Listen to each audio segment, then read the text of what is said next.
Olá, o Câmara Entrevista de hoje trata de um assunto muito importante e que diz respeito à nossa saúde, a prevenção ao câncer ginecológico. Quem fala conosco sobre o assunto é a oncologista doutora Lenira Maria Queiroz Mauad. Ela que é médica responsável pelo programa de prevenção ao câncer ginecológico do Hospital Amaral Carvalho de Jaú. Doutora Lenira, muito obrigada pela sua presença aqui no estúdio da TV Câmara. Obrigada pelo convite, pela oportunidade, até de estar falando, né, com todos como chama? Nossos telespectadores. Nossos telespectadores, eu ia falar ouvintes, né, porque acho que isso é uma oportunidade muito boa para divulgar conhecimento, né, para conversar, para tirar dúvidas. Agradeço. Com toda certeza. A satisfação realmente é nossa, porque é um assunto realmente muito importante, mas que algumas pessoas ainda não têm acesso a essa informação até, né? Bom, vamos lá. Nos últimos 30 anos, a impressão que se tem é que o câncer ginecológico, ele aumentou, está havendo uma maior incidência. Isso é verdade? Bom, de todos os tumores está havendo uma maior incidência, porque as pessoas não morrem mais de coisas mais banais, então elas vivem mais para desenvolver alguns tipos de tumores que acontecem com a idade, alguns tipos de doenças que vêm com a idade, não é? Mas em especial o câncer, sim, a incidência tem aumentado porque nós temos nos expostos, assim, estamos sendo expostos a muitos fatores de risco, né? Desde o meio ambiente até o cuidado que nós não temos tido com a saúde. Isso tem a ver com a nossa alimentação também? Tem a ver com a alimentação, tem a ver com o estresse, tem a ver com a baixa da nossa defesa, tem a ver com o cuidado que nem sempre é acessível a todos, né? Então, a gente tem notado realmente essa incidência. E também tem mais diagnóstico. E muitas vezes as pessoas até eram acometidas por essa doença e de repente morreram de infarto, tinha um tumor e não sabia. Então, o diagnóstico também tem sido feito. Muitas vezes em início, e é que a pessoa nem ia ser a causa de morte. Então, tem vários fatores que estão colaborando para que essa incidência esteja aumentada, esteja tendo mais casos. E entre os cânceres ginecológicos, que a senhora vai explicar daqui a pouquinho pra gente, o câncer de colo de útero é uma das maiores incidências em todos os tipos de cânceres, né? Só perde para o câncer de mama? Então, se nós considerarmos o câncer na mulher, então aí nós temos que ver, por exemplo, o câncer de mama não é considerado um câncer ginecológico. Ginecológico a gente vai falar do cintura para baixo, né? O útero, o ovário, o endométrio, colo do útero e vulva. Então, tirando o câncer de mama, que hoje é o mais prevalente mesmo, com mortalidade maior, com incidência maior entre as mulheres, existe uma variação por setores, por população, por características de população. Então, nos lugares, por exemplo, nos países mais desenvolvidos, nas populações mais desenvolvidas, o câncer de mama é mais prevalente, porque os fatores de risco são a própria vida, né, assim, com acesso melhor à alimentação, né, a estresse. Então, a própria evolução da sociedade predispõe ao aparecimento de câncer de mama, menos filhos.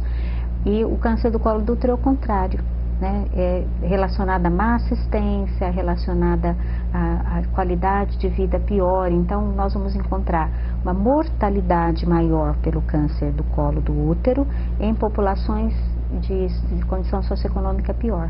No Brasil, nos estados Nordeste, né, do Nordeste e do Norte, a mortalidade é maior. Agora, se nós falarmos em incidência, não quer dizer que os países ou as populações desenvolvidas, os países de primeiro mundo ou os estados em melhor condição socioeconômica do país não tenham o câncer do colo. Eles não têm na forma invasora, né? O diagnóstico é feito, o tratamento é feito das lesões precursoras, antes que se torne câncer, porque existe uma assistência médica adequada. Então, a mortalidade é baixa. Então, uma coisa é você falar aonde se morre mais do que se morre mais. Nos países e nas populações desenvolvidas, do câncer de mama, nos menos desenvolvidas, de colo do útero. Até porque elas morrem do câncer do colo do útero numa idade mais precoce. Então, e do câncer de mama mais tardio. Então, elas vão ter, não vivem para ter câncer de mama, porque elas morreram do câncer do colo antes, entendeu? Então, existe quando a gente fala de morte por câncer, claro, né? Então, quando nós pensamos em qual é o fator de risco para o câncer do colo do útero, que é o HPV, sexualmente transmissível, qualquer nível socioeconômico tem relação sexual. Então, a diferença está no cuidado. Certo. Bom, e a senhora é coordenadora aqui em Jaú do programa de prevenção do câncer de colo do útero e também, né, todos os tipos de câncer ginecológicos lá do Hospital Amaral Carvalho. A senhora tem percebido nesses últimos anos que as mulheres, elas têm se preocupado mais com a prevenção ou ainda não? Menos do que eu gostaria, mas com certeza. Então, esse programa, ele começou em 1993.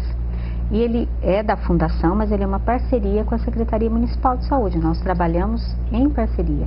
Nós utilizamos as unidades básicas de saúde, a nossa equipe, ela tem funcionários da Secretaria, tem funcionários do hospital.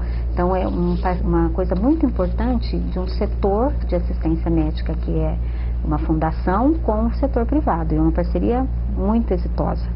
Então, assim, ao longo do tempo, a gente tem trabalhado muito em divulgação, muito em cobertura. As mulheres já conhecem o programa. Isso tem altos e baixos, né? Tem época que nós temos uma coleta, aí começa a baixar, a gente vai, faz campanha, as pessoas voltam. Isso então, não é só em Jaú? É só em Jaú? Esse programa? Não, esse programa, nos moldes em que ele foi desenvolvido, ele existe em vários lugares do mundo, não é uma criação nossa. Assim, nós executamos um programa que deve ser executado em vários lugares, né? Talvez porque existe essa cooperação da instituição que fortalece o programa que existe na assistência pública, né? A partir de 98 existe campanha permanente através do Ministério da Saúde. A nossa era anterior a isso, mas nós nos adequamos aos moldes do Ministério da Saúde e nós executamos da forma como tem que ser executado. Com certeza, porque existe esse apoio da Fundação, né? Porque em outros municípios, às vezes, você não encontra esse tipo de êxito, né? Assim, não é possível executar, né? Também não sei exatamente por que motivo, onde que barra, mas assim, com certeza o fato de ter um hospital oncológico, né, de nós termos acesso aos exames, por exemplo, nós recebemos mulheres com exames alterados de uma região muito grande. As mulheres daqui de Jaú, elas são atendidas aqui. Né? Então, assim, existe uma facilidade muito grande para que esse programa vá para frente. Né? O laboratório que faz é aqui, os médicos da rede básica, todos estão muito motivados à coleta da citologia. Então, existe um ambiente para que o programa que existe a nível Brasil, né, tenha um sucesso aqui. E qual é o percentual de alcance das mulheres aqui em Jaú? Então, o que se prevê para uma boa cobertura é que 30% da população seja coberta todo ano. Tá? Por quê? Porque o exame, se você fizer o exame a cada 3 anos, você não tem câncer do colo do útero.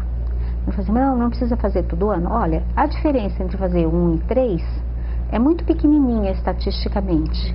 Então, às vezes as mulheres chegam assim, eu fiz a cada 3, por isso que eu estou com essa lesão de alto grau, que é a lesão precursora.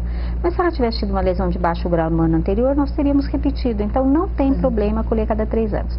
Então, por conta da coleta poder ser feita a cada 3 anos, e o impacto disso é não ter câncer na forma invasora, não a lesão precursora, tá? Por conta disso, então, eu tenho que ter uma cobertura mínima de 30%. Né? Quer dizer, a cada 3 anos eu estou vendo 1/3 da minha população. E aqui em Jaú nós estamos bem acima disso. Isso, nós temos uma cobertura de 44%, segundo o DataSUS. Mas eu tenho certeza que tem muita gente colhendo exame a mais e muita gente colhendo exame a menos. Sim. Porque nós temos mulheres ainda sem cobertura. Né? Ou que fez há mais de 5 anos, há mais de 3 anos, então não está protegida. As mulheres ainda têm medo de fazer o exame? Tem, ou se tem. Porque não tanto, é só desconhecimento, às vezes não tanto por causa porque você vê, toda a equipe que faz a coleta, ou é o médico da unidade básica, né, com a qual ela já está habituada, ou é a equipe da enfermagem do programa. Então, não é uma questão, às vezes é uma questão de vergonha, mas acho que isso não é muito. O que pega mais é o desleixo mesmo, assim, não dar importância ou não lembrar isso dentro não da rotina puxada, esse dado também, né, achar que não vai acontecer comigo, então você se omite, tá? Mas eu acho que o que pega muito é medo de resultado. Também. Sabe? Aquela história assim, quer saber, eu não quero nem saber que eu tenho. Uma bobagem, né? Eu costumo brincar com minhas pacientes que isso é que nem a história do avestruz. Ele pega, o leão tá vindo, ele coloca a cabeça embaixo da terra, fica com o corpo todo exposto. Isso não é proteção, né? Quer dizer, eu não tô vendo, mas não tá acontecendo. Está acontecendo, né? Então eu acho que o que pega mais é isso. É um pouco talvez dessa ilusão de que do não vai acontecer comigo, não é? E o medo, né? Ai, não vou colher. Não querer mexer também. Agora é interessante porque, por exemplo, assim, nós estávamos comentando esses dias, janeiro tem um fluxo, né? Acho que as pessoas, esse ano eu vou me cuidar, então começo escolhendo Papai Nicolau, isso é bom, né? Sim, com certeza. Bom, esse exame que a gente está falando é o exame de Papai Nicolau. Isso, que é especificamente para o câncer do colo do útero. Algumas pessoas pensam assim, né? Então, por exemplo, é comum, às vezes eu tenho uma pessoa com câncer de ovário, mas eu fazia Papai Nicolau todo ano, por que eu fui ter câncer de ovário ou câncer de mama? Não confundam, né? Embora ele fale assim, o exame preventivo, ele é específico para o colo do útero, né? Ele não pega célula de outra região.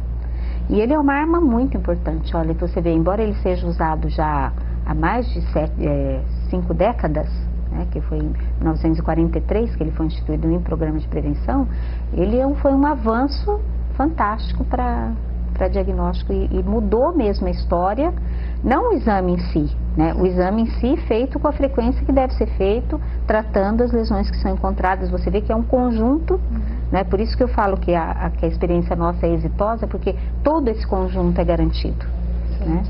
Bom, a senhora falou que então o Papai Nicolau a gente pode fazer entre 1 e 3 anos, né? A cada 3 anos. Isso, nas mulheres de baixo risco a cada 3 anos. Isso a partir de que idade? Olha, então, você pode fazer a partir da primeira relação sexual, mas a chance de você ter uma lesão que vai evoluir para tumor, ela é muito pequena nas mulheres jovens. Então, existem duas correntes. No protocolo do Ministério da Saúde, que é o que o Brasil segue, começa a fazer o exame com 21 anos. 21. Isso. Alguns lugares falam assim, não, mas é importante porque é educativo, mas existe assim, em algumas circunstâncias, pegam um exame que não vai evoluir para nada, que é a lesão de baixo grau, que é mais prevalente nas mulheres jovens. Isso gera um tratamento que não deveria ser feito ou não seria necessário, né? Uma preocupação talvez que é uma Então, nós, quando as meninas nos procuram para fazer a coleta, a gente não manda embora, nós colhemos. Mas nós pegamos no pé das que tem mais 21 para fazer. Essas com certeza devem. As outras podem. Entendeu? Como elas têm iniciado a vida sexual muito precoce, e às vezes elas aparecem com as verrugas genitais, que é uma manifestação da infecção pelo HPV, que é muito prevalente, porque elas estão entrando em primeiro contato com aquele vírus, então elas desenvolvem uma reação exacerbada e faz verruga. Então a gente até acolhe, faz a coleta, encaminha para tratamento, muitas vezes trata, mas assim, para ter impacto sobre a incidência do câncer, a coleta pode ser feita a partir de 21 anos. Especificamente então com relação ao câncer de colo de útero, uma pessoa que tem feito esse acompanhamento com o Papai Nicolau a cada 3 anos, essa pessoa, isso não quer dizer que ela não vá desenvolver o câncer? Isso quer dizer que ela não vai desenvolver. Ela vai ter no máximo uma lesão precursora que vai ser tratada. Isso é tratado com medicamentos? Não. É uma cirurgia, que nós fazemos uma cirurgia conservadora, via de regra a gente faz no próprio ambiente ambulatorial com anestesia local. Então, porque para ela não desenvolver nem a lesão precursora, ela precisaria nunca ter contato com o HPV ou ter sido vacinada, que isso é um outro assunto, que também não é 100% de proteção, né?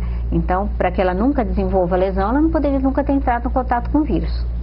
Uma vez que ela entrou em contato, o rastreamento, o exame, é para detectar lesões que eventualmente podem ter sido desencadeadas. Mas não que ela não vai ter. Ela não vai ter o câncer na forma invasora e nem morrer dele. Então, o impacto é sobre a mortalidade. Por isso que eu falei para você... Então, quem faz tratamento, a chance de morrer de câncer é bem menor. Que faz o rastreamento não é para morrer de câncer. Não quer dizer que não vai ter que tratar alguma lesão precursora. Entendeu? Certo. Bom, nós estamos falando aqui de um tipo de câncer ginecológico, né, que é o câncer de colo de útero. Mas nós temos outros tipos de cânceres, também dos ginecológicos. A senhora pode explicar o que seria cada um deles? Então, vou falar pela frequência. Então, por exemplo, na população de Jaú, o câncer do colo do útero não nos preocupa mais do ponto de vista da incidência ser alta. Você vê, no começo, em 93, nós tínhamos uma mortalidade de 12 por 100 mil mulheres. Que é uma mortalidade considerada alta. Hoje a gente tem oscilado entre 1 e 2 por 100 mil, que é considerada baixa, país de primeiro mundo. Porque, por exemplo, não que nos Estados Unidos não morra ninguém, não que na Europa não morra ninguém, porque ninguém consegue quem consegue é a Suécia. Tá? Os países nórdicos, eles rastreiam 100% da população e tem 0 de óbito. Falo que eles não sabem nem como é que opera câncer do colo, porque eles não têm nenhum. Sim. Né? Então, esses países sim, quando você... Mas é uma população de 2 milhões de habitantes. Né? Então, eles têm um controle, claro. Tirando isso, você tem um impacto sobre a mortalidade.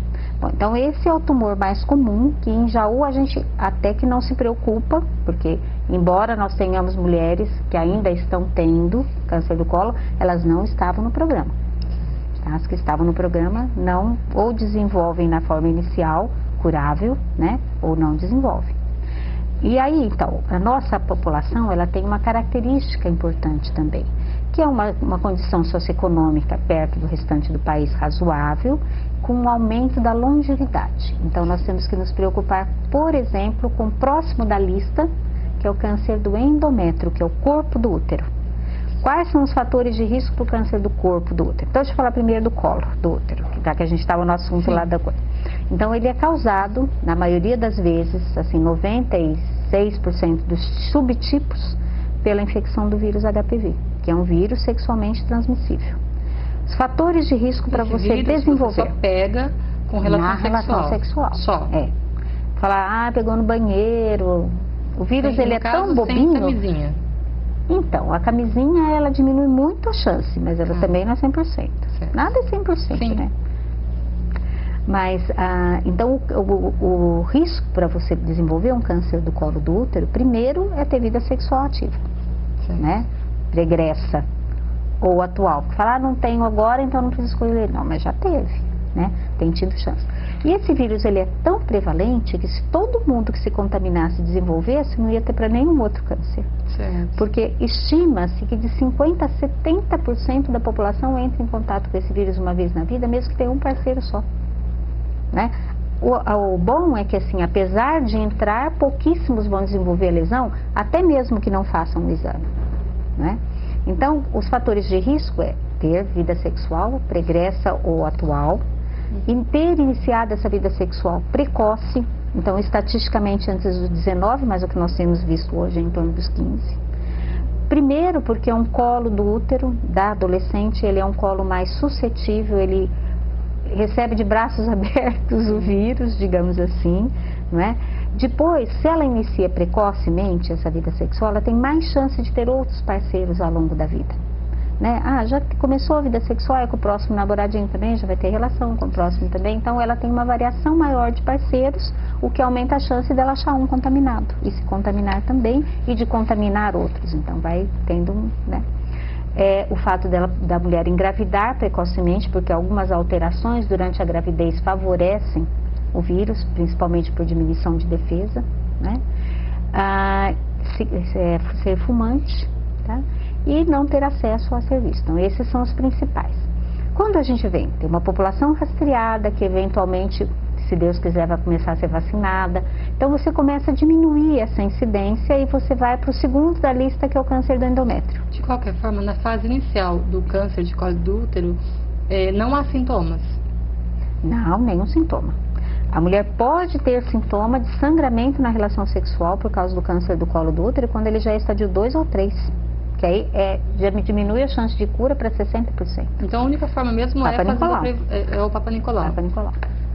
Então, aí o segundo da lista, que é o câncer do endométrio. Aí nós temos 2 tipos de câncer de endométrio. O mais frequente deles está relacionado a comportamento. Está relacionado à obesidade, a número baixo de filhos, a não uso de anticoncepcional, a ciclo menstrual irregular, né? Ou então uso inadequado de terapia hormonal. Então ele tem se tornado mais frequente, porque a nossa população gradualmente está tendo um índice de massa corporal maior, está mais gordinha, mulheres gordura obesas central. Tem uma maior tendência. Tem maior tendência, principalmente se elas tiverem um histórico de ciclo irregular, ou se elas tiverem um histórico de poucos filhos, porque a gravidez protege, que é um tempo que você fica dando de repouso para esse endométrio. E aí, então, nós temos essa preocupação e nós rastreamos as nossas menopausadas. Todas as mulheres que fazem o exame de prevenção, elas são questionadas a respeito do sintoma mais frequente do câncer do endométrio, que é o sangramento pós-menopausa. Então, parou de menstruar, já faz um ano, não é para sangrar de novo. Se sangrar é algum problema, então tem que procurar um médico. Não é que toda vez que sangra é um câncer de endométrio, pelo contrário, na pequeno número de vezes, né, na menor parte das vezes isso é, mas é um sinal de alerta. Mas nós temos trabalhado com essas mulheres. E aí, existe alguma forma de prevenção do câncer do endométrio ou é só mesmo identificar esses tipos de sangramentos? Porque o Papa Nicolau não identifica. Em uma circunstância excepcional ele até poderia, mas ele não é considerado método de rastreamento seguro. Então, quando a gente fala em prevenção, você tem que entender uma coisa. Nós temos a prevenção primária, que é assim, você evitar correr o risco. Então, como que a mulher evita o risco do câncer do colo do útero? Preservativo, vacina, é a prevenção primária.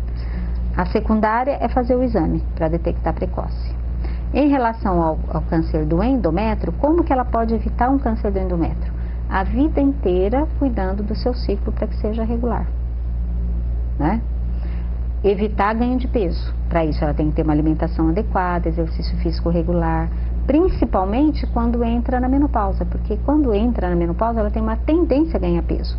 A gente tem diminuição de massa muscular, que é a massa magra, diminuição de metabolismo, também já pode ficar mais relaxadinha, cuidar menos da vaidade, se alimentar pior, caminhar menos.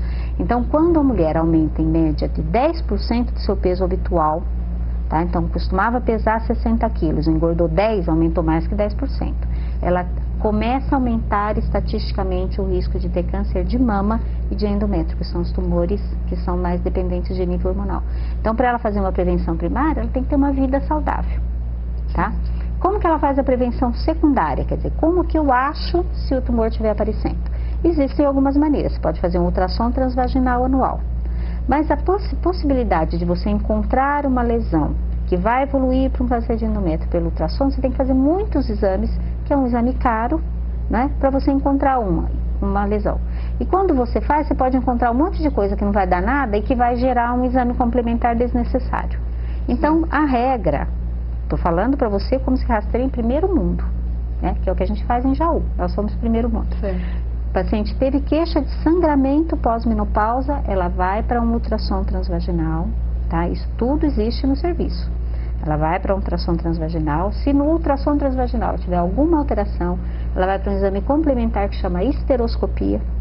Se tiver alguma alteração, ela vai para a histeroscopia cirúrgica, que é a realização da biópsia ou da retirada dessa lesão para fazer diagnóstico. Nós temos uma porcentagem pequena de tumores de endométrio detectadas, porque ele não é mesmo para ser frequente.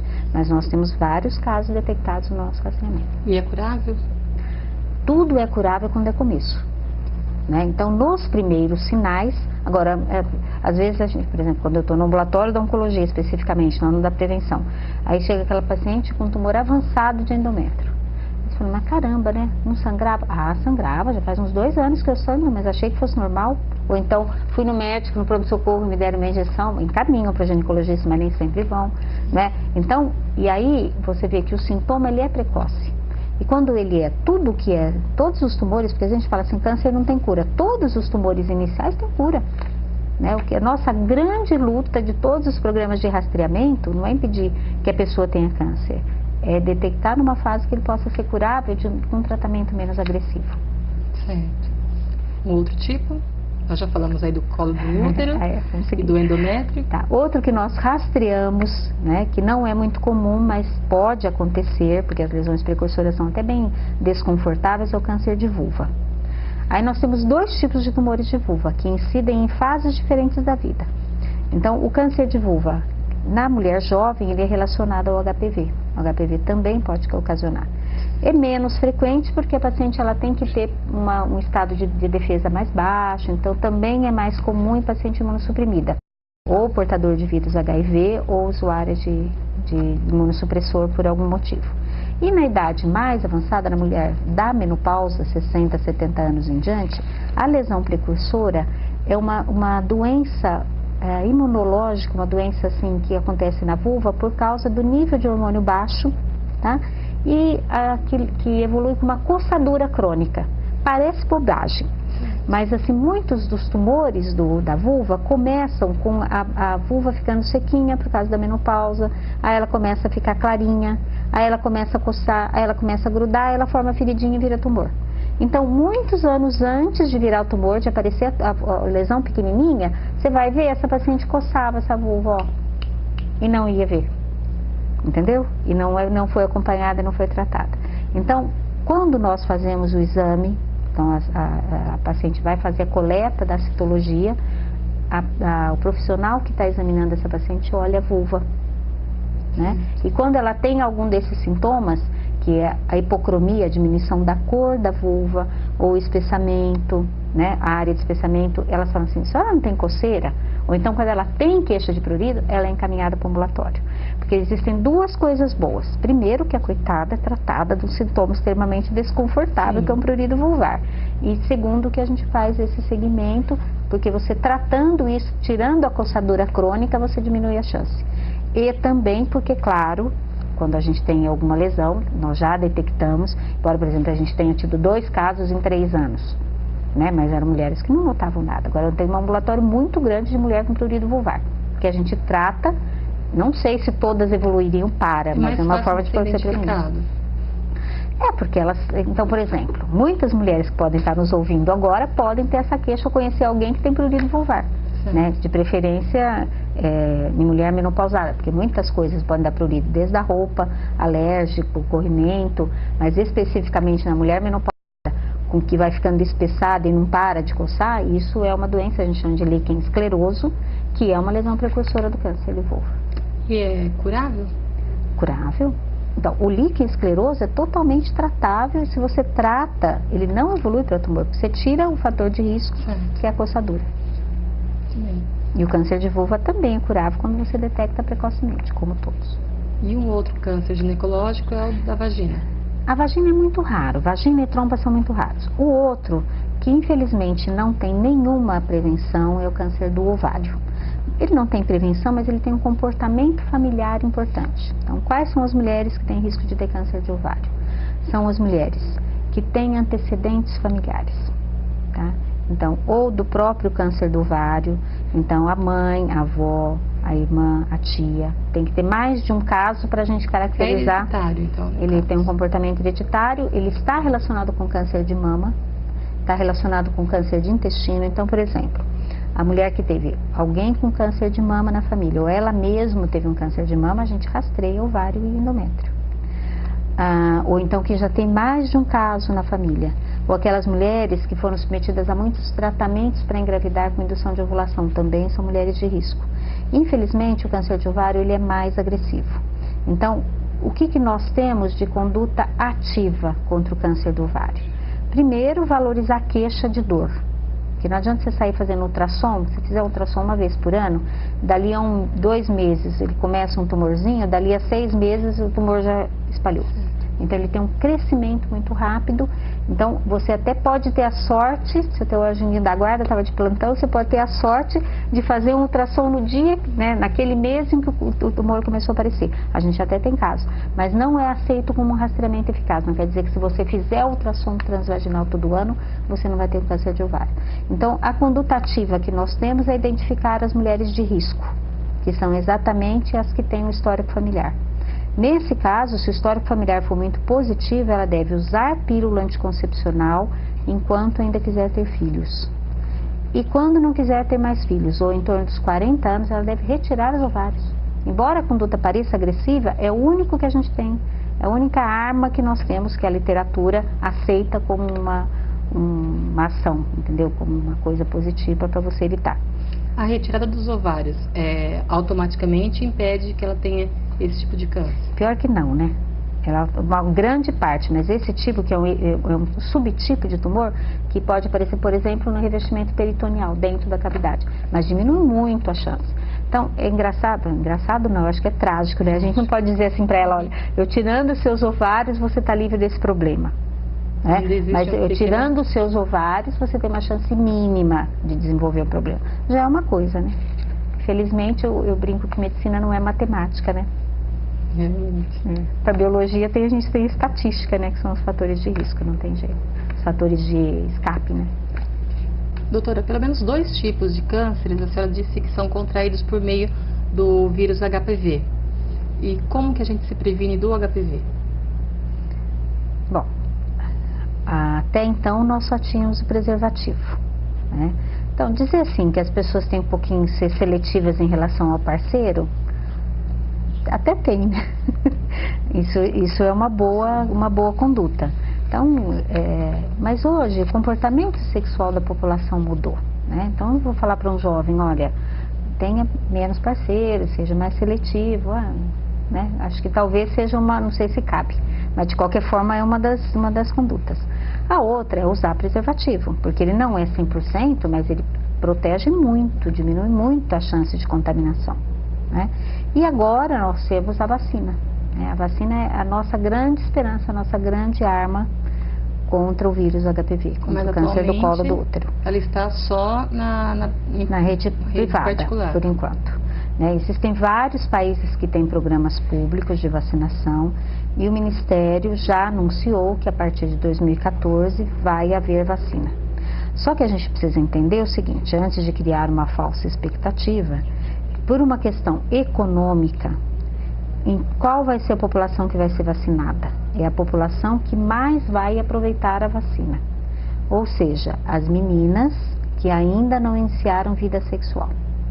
Portanto, o Ministério está programando, ainda não sei dos detalhes, então posso estar dando alguma informação não tão... Mas eles estão programando para vacinar com 12 anos, agora, né? Ou de quinta e sexta série, ainda não sei exatamente como vai ficar definido.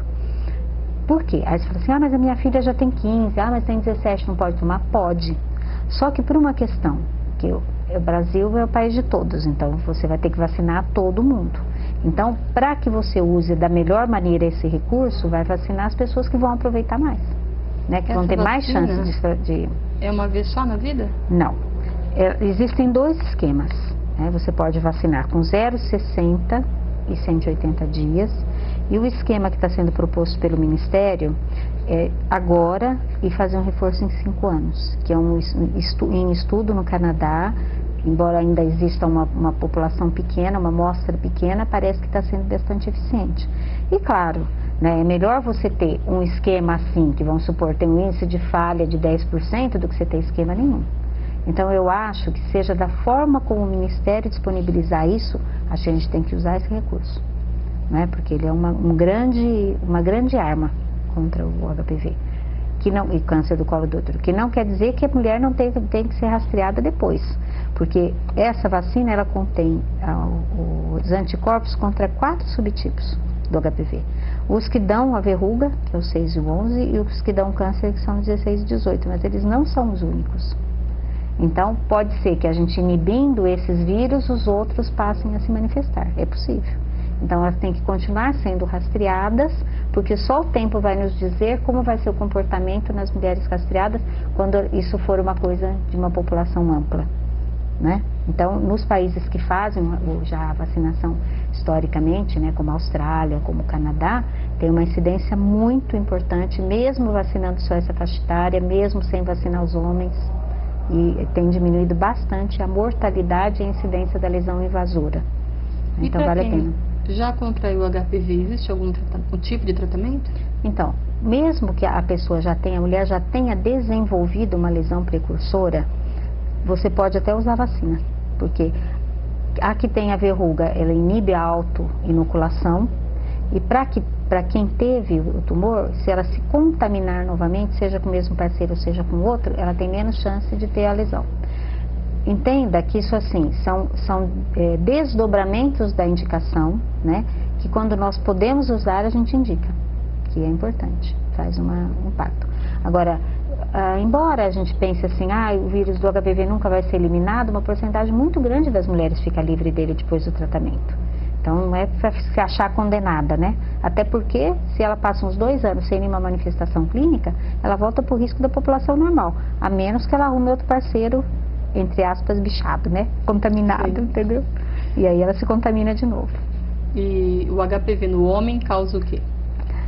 Em casos muito esporádicos, o câncer do pênis. Como é uma lesão, um tecido menos de risco, quer dizer, o HPV faz menos estrago porque é uma mucosa mais resistente. Então, o homem que tem HPV, que tem câncer de pênis, ele geralmente é um homem ou imunossuprimido, ou com uma assim, morador de rua, com uma higiene muito inadequada, entendeu? Esses desenvolvem, mas é muito raro. Na maioria das vezes eles ficam contaminando as parceiras, mas não desenvolvem lesões. Às vezes desenvolvem as verrugas, que não é o HPV oncogênico. Tá. Com relação às verrugas, mulheres que possuem o vírus HPV e acabam desenvolvendo as verrugas genitais, essas verrugas, elas não se transformam em câncer? Então, é aquilo que eu disse. O vírus que dá, nós temos 2 subtipos. O vírus que a gente chama de oncogênico, que é o que causa uma quebra genética na célula e que evolui para o câncer, e o que não causa a quebra.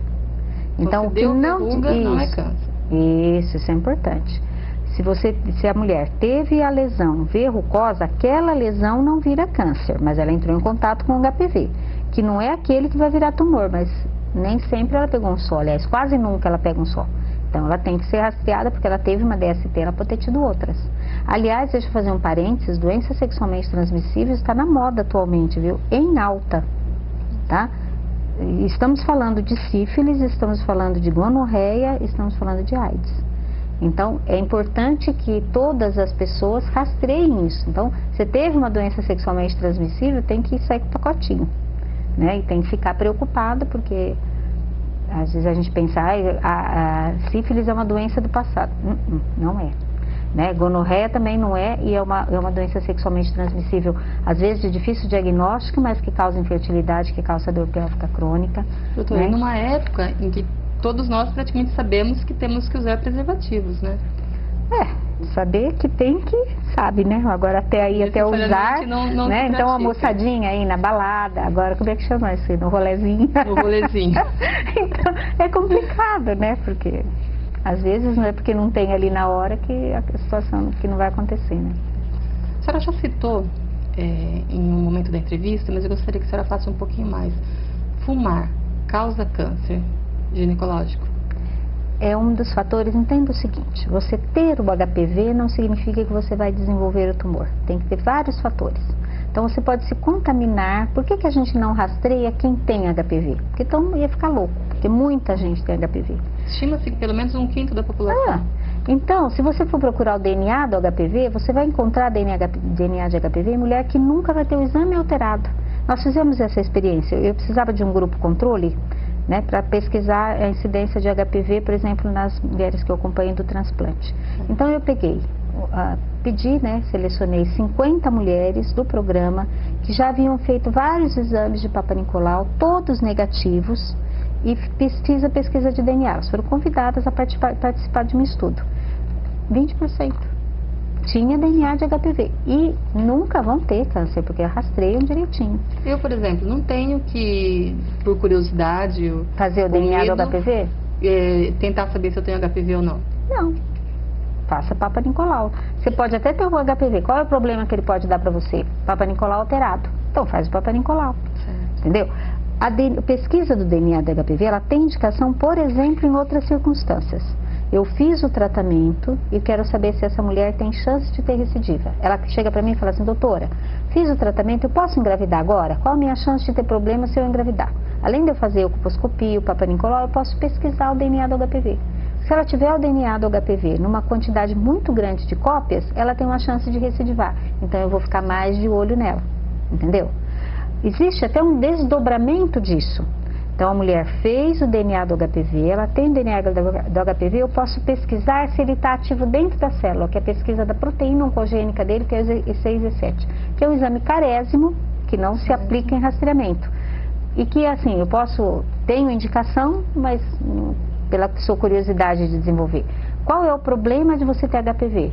Papa Nicolau alterado. Então faça Papa Nicolau. Se você não tiver Papa Nicolau alterado, você não precisa saber se tinha HPV. Certo. Deixa ele lá. Falando de Papa Nicolau, então. Você estava falando de cigarro. Mas por quê? Porque, então, ter a contaminação não é só o único fator. Mas você se contamina com HPV. A fumante, ela tem uma resistência menor. A nicotina, ela modifica quimicamente o muco cervical. Olha que coisa doida. Quem bebe também ou não? Não. Só para não está relacionado. Bom, geralmente o alcoolista, ele tem uma desnutrição, porque ele absorve menos, então ele pode ter um estado imunológico mais baixo. Mas a nicotina, ela diminui a quantidade de imunoglobulina presente no muco. Então a primeira barreira de defesa se quebra. Então, se o HPV contamina uma fumante, uma não fumante, a chance de ter problema é na fumante. Então é um fator de risco. Felizmente, é um fator de risco que nós temos visto diminuir na nossa população. Todos os outros têm aumentado. Início cada vez mais precoce de vida sexual, variação cada vez maior de número de parceiros, gravidez em idade precoce, né? Às vezes desnutrição, que não significa pobreza, viu? Significa comer mal, que às vezes é. E o único que tem diminuído é o cigarro. Doutora, e cistos? A gente tem ouvido falar muito de ovários policísticos e cisto. Isso pode evoluir para um câncer ginecológico? Então, na medida em que os cistos eles podem ser consequências de ciclos irregulares ou vice-versa, né? Então, por exemplo, a mulher tem um ovário policístico, então ela tem um ciclo irregular e não trata a vida inteira. Ela é um fator de risco para um câncer do endométrio na idade adulta ou perimenopausa. Mas o cisto em si, não. Então, por exemplo, existem muitos cistos, a maioria dos cistos de ovários são benignos e muitas vezes respondem só a tratamento clínico. Por si, eles não são fatores de risco. Muitos tumores de ovário começam com cistos pequenos, diferente de um cisto endometriótico, que sempre tem que ser tratado, tá? Não que a endometriose evolua para câncer. Então, vou fazer um diferencial. Ovário policístico tem risco de virar câncer? De ovário, não. Mas como ele está relacionado a ciclo irregular, ciclo menstrual irregular, que significa desequilíbrio dos níveis de hormônio, ele pode, ao longo do tempo, a vida inteira dessa maneira, aumentar o risco dela ter um câncer do endométrio. Entendeu? Qual é o único cisto que pode, geralmente o cisto do ovário, ele nasce, o câncer de ovário nasce câncer de ovário, ele não vira câncer de ovário. O único que pode ter uma transformação é o de endometriose. Que aí a mulher pode desenvolver um tumor endometriótico no ovário, endometrioide no ovário, ou um tumor de células claras, que é mais ou menos o mesmo. Existe ainda vários estudos que não sabe se já começou tumor ou se malignizou, mas de qualquer forma a gente sempre tem que tratar o cisto de endometriose. Ok. E no caso da reposição hormonal, ela também causa câncer? Então, sem falar do câncer da mulher, não considerando o câncer de mama, vamos considerar o câncer ginecológico. Não tem nada a ver com colo do útero, não tem nada a ver com vulva. Protege até do câncer de vulva, porque uma das coisas que eu faço é usar reposição tópica na vulva para melhorar a condição, né, do epitélio, assim, da pele, da vulva. Em relação ao câncer do ovário também não tem a ver, mas está diretamente relacionado ao câncer do endométrio quando é feito de forma inadequada. Então, quando se começou na década de 60 a fazer reposição hormonal, que eles desenvolveram, sintetizaram o hormônio feminino, houve um boom de tratamento de menopausa.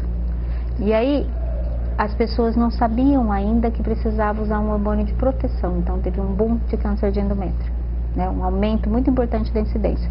Então, a terapia hormonal não acompanhada aumenta o risco do câncer de endométrio. Sim. Mas a terapia em si, usar hormônio para menopausa, de maneira, em segmento, de maneira adequada, não. E, de maneira geral, os tratamentos para isso são o quê? Com relação aos cânceres ginecológicos? É sempre uma intervenção cirúrgica? Depende do tipo de câncer. Aí, geralmente, é uma intervenção cirúrgica, né? A gente fala assim, sempre que a cirurgia for possível, ela é a melhor terapia. As outras, elas são só complementares para os graus mais avançados, para os estádios clínicos mais avançados. E aí, o tamanho da cirurgia depende do tamanho do tumor.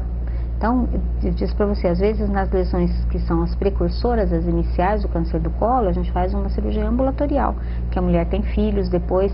Aliás, no programa, nós temos 57 crianças que nasceram depois de um tratamento. Né? A gente fala que são os nossos filhos do programa. Então, quer dizer, você faz uma cirurgia muito conservadora. E aí vai subindo, né? Foi o estádio clínico 1, aí você tem que tirar o útero. Quando é o 2, você tem que fazer um tratamento com radioterapia. Então, os tratamentos cirúrgicos, radioterapia e quimioterapia, eles dependem do tipo de tumor. Porque a gente fala assim, teve um câncer do endométrio. Tem alguns diferenciais dentro da célula do endométrio. Você pode ter um tumor de células claras, você pode ter um carcinoide, um adenocantoma, você pode ter um endometriose grau 1, grau 2, grau 3. Então, não são todos iguais. E aí, os tratamentos complementares, eles são necessários, a depender do tipo de célula que malignizou dentro daquele órgão e do grau de comprometimento. Que aí eu vou precisar de alguma coisa que me ajude a ter mais garantia para evitar que ele dissemine. E aí, uma próxima pergunta seria com relação após o tratamento, durante e após o tratamento, a mulher ela tem condição de ter relações sexuais, manter uma vida sexual ativa? Ou isso também vai depender do tipo de câncer que ela teve? Na maioria das vezes, com exceção do câncer de vulva, que às vezes você tem que fazer uma intervenção mais agressiva, ou de vagina, não tem um comportamento assim, não tem um impacto tão grande sobre a sexualidade. Claro que não considerando o aspecto emocional. Via de regra a gente procura ser o mais conservador possível, né? Embora às vezes possa ter uma diminuição de elasticidade vaginal, mas a gente estimula essa mulher a voltar à sua vida normal. Então, não é para ter um impacto. Às vezes tem, por exemplo, você tira os ovários, então diminui lubrificação vaginal, que é uma coisa que a gente vai corrigindo. Mas é uma preocupação que nós temos, que é a sexualidade relacionada ao câncer, porque isso faz parte da vida da mulher, faz parte da vida do parceiro. Então, tem sim. Cada caso a gente vai orientar de acordo com qual o tratamento que foi instituído, né? A maioria não é tão mutilante e não impede. Os tratamentos para o câncer ginecológico, eles também incluem queda de cabelo, esses efeitos colaterais? Então, depende do que vai ser instituído. Então, raramente a gente usa a quimioterapia, por exemplo, no câncer do colo. Nós usamos, às vezes, adjuvante quando o tumor é grande e nós queremos que ele se torne operado porque aquela mulher é jovem. Então, a gente faz uma quimioterapia neoadjuvante, 2 a 3 ciclos, tem queda de cabelo. Ovário sempre, quimioterapia, endométrio em algumas circunstâncias. Então a radioterapia ela é uma adjuvante importante, geralmente ela é usada, mas não dá queda de cabelo. E a quimioterapia em algumas circunstâncias e em alguns outros tumores sempre, como ovário. E aí dá queda de cabelo sim. Doutora, e apesar assim, de todas as complicações dessas doenças, o mais importante que fica é que existe tratamento e principalmente aqui em Jaú existe a prevenção. Então, isso é muito importante. E o bacana é que a mulher, ela gosta de se cuidar. Ela é cuidadora por natureza e ela se cuida. Então, é muito comum a gente ver pacientes, as mulheres vão fazer segmento, vão todo ano. Por isso que o programa, ele tem um aspecto assim de rotina, né? Porque nós queremos valorizar esse cuidado que a mulher tem consigo de uma maneira rotineira e estimular isso. Então é muito importante. Da mesma forma como quando ela se interessa por fazer uma prevenção de câncer, por exemplo, ela tem acesso a um serviço de saúde que pode estar ferindo a pressão. Então você desperta outros cuidados, né? Que faz não só com que ela viva mais, mas que ela tenha uma qualidade de vida melhor. Então, como que a gente estimula isso dentro do programa? Primeiro, fazendo de uma maneira, nós temos uma rotina, né, que é um rodízio pelas unidades de saúde. Então, nós oferecemos a coleta todos os dias no Amaral, no posto fixo do hospital, que é na rua Rui Barbosa. Eu vou colar aqui o número 374, tá? Então, o atendimento é feito das 7 da manhã até as 5 da tarde e aos sábados pela manhã. A mulher já pode ir direto lá ou tem que ter pode ir direto lá agendamento? Não, sem agendamento, com uma carteira de identidade. Aí se ela já foi... Mas ela não precisa passar pelos postinhos antes? Não. Ela pode ir lá. Esse é um posto que funciona o tempo inteiro. Aí nós temos os outros postos, que isso é uma tentativa de descentralização. Então nós fazemos com um rodízio fixo. Então, por exemplo, esse mês o programa de prevenção está no PS do São Benedito. Então, já desde dezembro já estava fixada uma faixa. No mês de janeiro, o programa de prevenção aqui, Coreceu Papa Nicolau, fica no mês de janeiro inteiro. Então, as mulheres que frequentam aquele PAS, elas já sabem que todo mês de janeiro a equipe da prevenção vai estar lá fazendo a coleta. Então, elas já acostumam com aquilo, entendeu? Então, elas já vão e fazem coleta. Aí, no mês que vem, nós vamos para o NGA. Então, já existe um cronograma fixo. E isso é divulgado dentro daquele bairro. Então, as mulheres já têm E aí, se ela está indo, se ela já foi se ela é menopausada, ela vai ser, primeiro que a vulva vai ser examinada, segundo que ela vai ser questionada sobre esses fatores.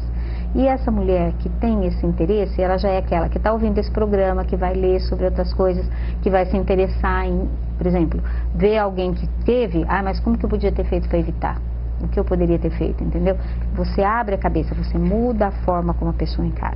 O mais importante é que a gente tenha consciência disso, quem está me ouvindo também, né? Que existe esse cuidado, que a gente não tem que ter medo do câncer ginecológico, né? Ou que isso não vai acontecer comigo. Todas as mulheres têm chances de ter câncer. Primeiro de mama, segundo, aliás, no estado de São Paulo não é mais ginecológico, é câncer de intestino. Então, também é importante cuidado com a alimentação, cuidado com a mudança de hábito intestinal, né? Então, mas assim, com a saúde em geral, né? Mas que existe esse recurso da coleta da citologia, que as mulheres estão ouvindo, vão pensar lá, estou fazendo o exame, fiz nos últimos 3 anos, né? Mas também vão estar falando para as filhas, para a mãe, para a vizinha, quer dizer, essa transmissão de conhecimento, essa divulgação é muito importante. Okay. Doutora, eu vou fazer uma pergunta que, na verdade, eu acho com relação após o tratamento, quais são os hábitos que as mulheres devem adquirir para manter aí uma vida saudável? Que, na verdade, seriam os hábitos que ela deveria ter adquirido antes de adquirir um câncer. Olha, eu sempre digo que as coisas que acontecem na vida da gente, elas devem acontecer para nos dar alguma lição, né? Então, é muito comum, teve um tumor, às vezes alguém na família teve, não é nem ela. Então, a pessoa já se interessa e isso é super bom, gente, né? Mas, em especial, essas que já tiveram, você vê, às vezes a gente não consegue dar alta do ambulatório. Então, por exemplo, a gente acompanha, trata, aí com 5 anos, dependendo do tumor, 10 anos, 2 anos, a gente fala, não, agora você pode ir, pode fazer, não, mas aqui eu venho, faço mamografia, faço segmento, mas você pode fazer isso na sua unidade, aliás, você deveria ter feito. Então, elas são despertas para outro tipo de lesão, e que também é verdadeiro, porque uma vez que você já teve, não quer dizer que você não vai ter outro. Não é? Quer dizer, antigamente a gente falava assim, um raio não cai 2 vezes no mesmo lugar, mas ninguém sobrevivia ao primeiro, né? Hoje tem pessoas que têm o primeiro, segundo, terceiro tumor em outros órgãos. Por quê? Porque sobrevive para ter. Então, elas passam a ser mais cuidadosas, né? Então, a gente vê, por exemplo, as pacientes que tiveram um câncer de mama, elas, via de regra, elas frequentam mais o ginecologista a partir disso. E o contrário. Né? Teve um câncer do endométrio, um câncer do colo do útero, a gente fala, é importante continuar fazendo, porque você tem chance de ter câncer de mama, importante cuidar do colesterol, porque também você pode ter outro tipo de doença, né? Mas você não teve um, você não vai ter outro. Então, às vezes eu brinco, porque eu dou alta, né? Então, 5 anos de segmento é considerado curado, então a gente dá alta, reencaminha para o médico ou para o município de onde veio, né? Aí fala, olha, é importante, você tem que cuidar do colesterol, essa não era a sua passagem para o São Pedro, mas tem outras, né? Então tem que continuar cuidando, então é uma forma, e elas, via de regra, elas se interessam bastante, assim, passam a ser o que deveriam ter sido antes. Sim, ou então até influenciam de maneira positiva a família, né? Isso eu acho que é um ganho. Despertando, né? Necessidade de se cuidar. Não imitando avestruz, né? Exatamente. Doutora, eu gostaria de agradecer imensamente a sua participação. Com certeza as suas informações vão clarear, despertar realmente muitas pessoas que estão nos acompanhando pela TV Câmara. Muito obrigada mesmo. Eu que agradeço a oportunidade. Espero que tenha contribuído, né, para o conhecimento das pessoas que estão nos ouvindo, mas principalmente não para o conhecimento, mas para a mudança do comportamento a partir desse conhecimento. Okay. E aí acho que assim, todos os que me ouviram agora eu considero como um pequeno divulgador. Sim. Quer dizer, espalhem a notícia, sejam defensores do programa, né? Podem confiar, porque a gente faz um trabalho de qualidade, tá? Assim, nós estamos muito preocupados com o tipo de atendimento que nós fazemos, a gente tem assim estamos sempre reciclando, sempre estudando, sempre melhorando, então a população pode ter confiança no trabalho que está sendo oferecido e aderir mesmo e divulgar. E que os homens também incentivem, né, as suas esposas, as suas namoradas a procurarem realmente um meio de prevenção que aqui em Jaú foi oferecido pelo Hospital Amaral Carvalho. E pelo município, né, pelas unidades básicas. Tá certo, então, doutora, muito obrigada mesmo pela sua participação. Agradeço você também aí que nos acompanhou da sua casa, do seu trabalho. Muito obrigada mesmo pela sua companhia, pela sua audiência, você que nos acompanha pelo canal 99 da NET, também pelo canal 10 da NET Digital e ainda em canal aberto e digital pelo 61.4. Muito obrigada e até mais.